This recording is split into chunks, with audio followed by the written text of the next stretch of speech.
You're a third-rate duelist with a fourth-rate deck. Hello everyone and welcome back to my channel. After a long time I make another discussion video that I believe can be found helpful by anyone but especially beginner players of Yu-Gi-Oh! Duel Links.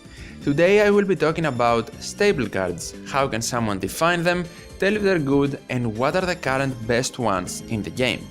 First things first, for someone who is not really familiar with the term staple, what does it mean? A staple card is a card that is used in a lot of different decks, whatever their theme might be. It's a card that is useful in a lot of situations, whichever deck you decide to run, and that's the reason why these cards tend to be the focus for a lot of beginners to get their hands on early on. Because then they have a card they can put in almost every deck they make from now on, if of course they need or want to. But how can you tell if a card is a stable? Pretty simple actually. First and foremost, if you can't yet 100% tell by reading the effect, because you either lack experience or knowledge about the game, you can tell by a card's popularity on Ranked. A section available to check in-game whenever you please. Of course, keep in mind, not only staple cards appear on there, but also archetype-specific cards.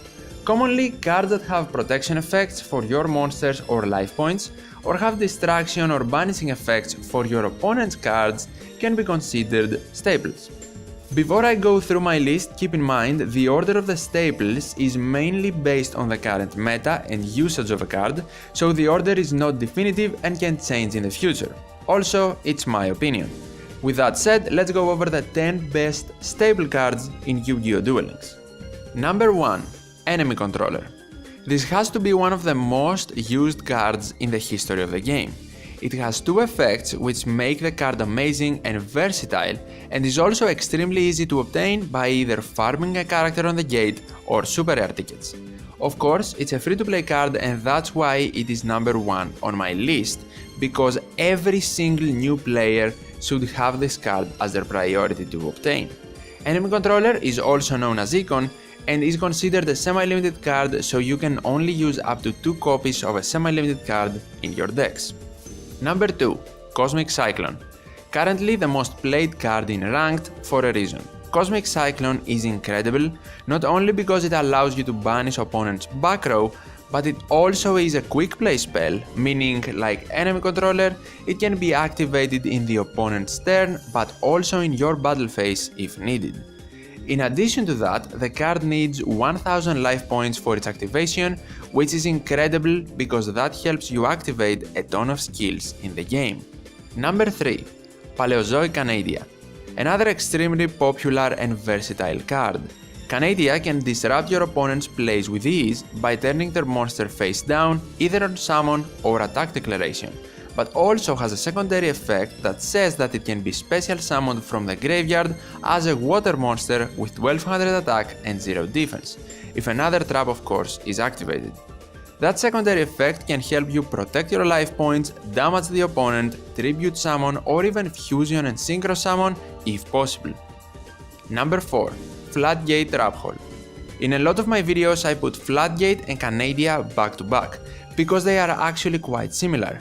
While CANADIA is more versatile, Floodgate locks the monster in face down defense position and doesn't allow it to be flipped back up. Although the main drawback for Floodgate is that it can only be activated on summon, meaning if you draw it later than needed, it might not be as helpful anymore. Number 5. Wall of Disruption. The first card that weakens the opponent's monsters. Wall of Disruption will be amazing for you in your first duels as a ranked duelist, but the reason it's not higher on my list is because of its ability to only activate in the battle step when your opponent declares an attack, not the damage step, and it's also not chainable to distraction effects. Although still a very good protection card, especially if your opponent has 3 monsters on the field, because then they lose an astonishing 2400 attack, something that can be detrimental to any deck.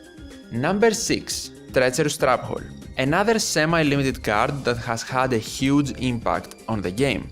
At one point the card was so strong that every single deck was playing it. It has weakened a bit now because of the semi-limit, but it is still a great card since it destroys 2 monsters on the field if you don't have other traps in your graveyard. it can be a great asset to decks that anyway run little to no trap cards. Number 7. Kytroid, the first monster stable card on the list. It's also semi-limited, but it is available through the card trader, so even easier to get than enemy controller.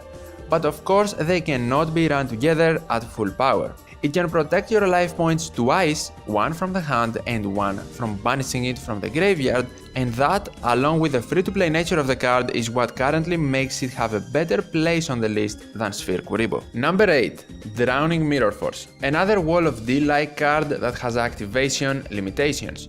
Drowning Mirror Force can only be activated when the opponent performs a direct attack to your life points, but if it goes through, it can decide the game for you, since coming back from an established monster board that has now been sent back to the deck is really tough. Although, keep in mind that you can play around Drowning Mirror Force and also Wall of Disruption by switching one of your monsters to defense position if you're worried about these cards in the back row losing you the duel.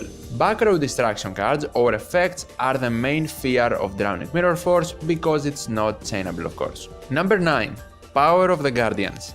This might be a bit of a shock for some, but this equip card is an extremely beginner-friendly card that can be put to boost and also protect your monsters in so many decks.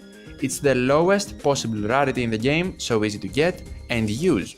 It boosts your monster's attack by 500 based on the counters on the card that get added every time your monster is involved in a battle. And every time your monster would be destroyed by battle, you can just remove a counter to protect it.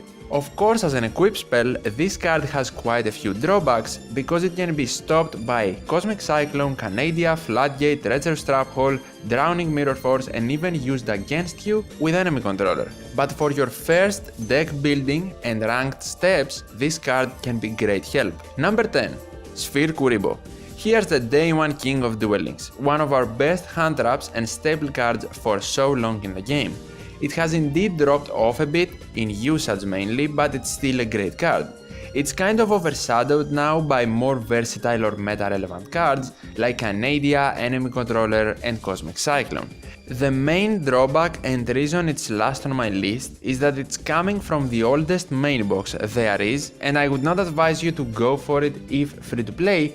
Wait for the selection boxes to return if you want to try your luck, or if you want to spend money on the game, you can buy it from the shop as a standalone card along with other staples from main boxes like Cosmic Cyclone, CANADIA and even Mirror Wall that I did not put on the list, but it is an honorable mention in spot 11.